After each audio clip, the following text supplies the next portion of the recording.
చారిత్రక ఓరుగల్లు నగరం ఎన్నో అద్భుత కట్టడాలకు వేదికైంది. అందులో ప్రత్యేకంగా చెప్పుకోవాల్సింది మాత్రం వరంగల్ కలెక్టర్ బంగ్లా. 139 సంవత్సరాల క్రితం అప్పటి బ్రిటిష్ పాలకులు నిర్మించినటువంటి ఈ బంగ్లా ఇప్పటికీ చెక్కు చెదరకుండా ఉంది. కలెక్టర్ల నివాసంగా ఉపయోగపడుతున్నటువంటి ఈ బంగ్లా ఇకపై ప్రజలకు అందుబాటులోకి రానుంది. ప్రజల సందర్శనార్థం దీనిని తీర్చిదిద్దారు అధికారులు. ఆ బంగ్లా వింతలు, విశేషాలు, అద్భుతాలు ఏంటి ఒకసారి చూసొద్దాం.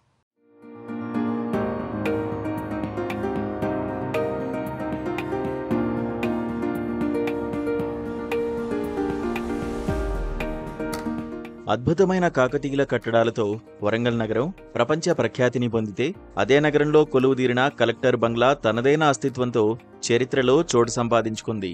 ఈ బంగ్లాకు 139 ఏళ్ల చరిత్ర ఉంది. ఈ పురాతన భవనం ఇక నుంచి వారసత్వ కట్టడంగా వెలసిల్లబోతోంది. చారిత్రక వరంగల్లో ఎన్నో ప్రత్యేక భవంతులు ఉన్నప్పటికీ హనుమకొండలోని సుబేదారిలో కొలువుదీరిన కలెక్టర్ బంగ్లా హంగు ఆర్భాటాలు ప్రత్యేకమని చెప్పవచ్చు. ఈ వైభవానికి సాక్ష్యంగా నిలిచి ఉన్న ఈ బంగ్లాకు 138 ఏళ్ల చరిత్ర ఉంది. 1886 ఆగస్టు 10న బ్రిటిష్ అధికారి జార్జి బాబ్మార్ భార్య ఈ బంగ్లా నిర్మాణానికి శంకుస్థాపన చేశారు. స్వాతంత్ర్యం రాకముందు సుబేదార్ నివాసంగా ఉండిన ఈ భవనాన్ని స్వాతంత్ర్యం సిద్ధించిన తర్వాత జిల్లా కలెక్టర్ నివాసంగా ఉపయోగిస్తూ వచ్చారు. గత వైభవానికి నిలువెత్తు నిదర్శనంగా నిలిచిన ఈ బంగ్లాకు కాకతీయ పట్టణాభివృద్ధి సంస్థ 2 కోట్ల రూపాయల వ్యయంతో మరమ్మతులు చేసింది. భవనం స్వరూప స్వభావం ఏమాత్రం చెదరకుండా, ఎలాంటి మార్పులు చేర్పులు లేకుండా యథాతథంగా ఉండేలా తగిన జాగ్రత్తలు తీసుకుంటూ బంగ్లాను పునరుద్ధరించారు. వరంగల్ జిల్లా చరిత్రకు సాక్షీభూతంగా నిలిచిన కలెక్టర్ బంగ్లాను వారసత్వ సంపదగా ప్రభుత్వం గుర్తించింది. ఈ భవనం నిర్మాణం గొప్పతనాన్ని, భవనంలోని ప్రత్యేకత ప్రపంచానికి తెలియజేసేందుకు త్వరలోనే ప్రజల సందర్శనార్థం తెరిచి ఉంచబోతున్నారు. ఇదే ప్రాంగణంలో వెనుక భాగాన కొత్తగా నిర్మించిన భవనంలోకి కలెక్టర్ నివాసాన్ని మార్చారు.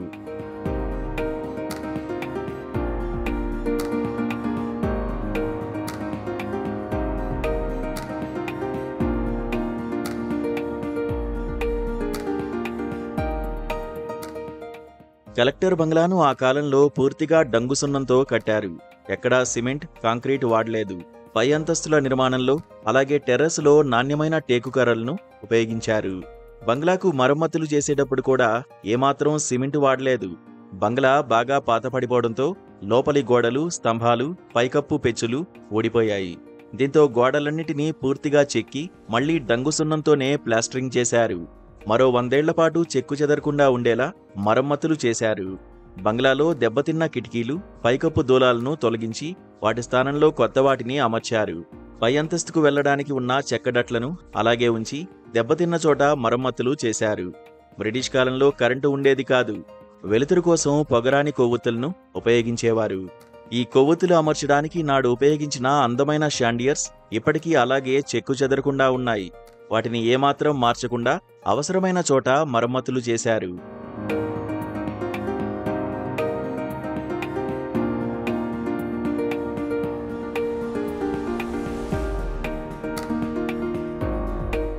బంగ్లా ప్రవేశ ద్వారం పైన ఒక పెద్ద గడియారం ఉంది. జర్మనీ సాంకేతిక పరిజ్ఞానాన్ని ఉపయోగించి తయారు చేసిన ఈ గడియారం పాతబడి పనిచేయడం లేదు. దీనిని కూడా తిరిగి పనిచేసేలా మరమ్మతులు చేశారు. బంగ్లా ఆవరణలో ఉన్న పురాతనమైన ఫౌంటైన్కి కూడా మరమ్మతులు చేశారు.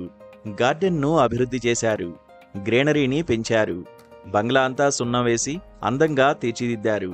ఇటీవలి వరకు కలెక్టర్లకు నివాసంగా ఉన్న ఈ పురాతన భవనం ఇక నుంచి వారసత్వ కట్టడంగా ఉండబోతోంది. ఇందులోకి అడుగుపెడితే చిత్ర విచిత్రాలెన్నో కనిపిస్తాయి. భవన నిర్మాణంలో తీసుకున్న శ్రద్ధ అణువణువునా కనిపిస్తుంది. భవనం బయటికి ఎంత అందంగా ఉంటుందో లోపల కూడా అంతే రాజసంగా కనిపిస్తుంది. చూశారు కదా, 139 సంవత్సరాల చరిత్ర కలిగిన వరంగల్ కలెక్టర్ బంగ్లా ఎన్నో వింతలు, విశేషాలు, అద్భుతాలతో కూడుకుంది. 50 మందికి పైగా కలెక్టర్లు ఇందులో నివాసం ఉండారు. నిన్ననే కలెక్టర్ బంగ్లా ఖాళీ అయింది. ఇకపై దీనిని ప్రజలకు అందుబాటులోకి తెచ్చేందుకు అధికారులు ఏర్పాట్లు చేస్తున్నారు. వీడియో జర్నలిస్ట్ జగదీష్తో నవీన్, ఏబిఎన్ ఆంధ్రజ్యోతి, వరంగల్.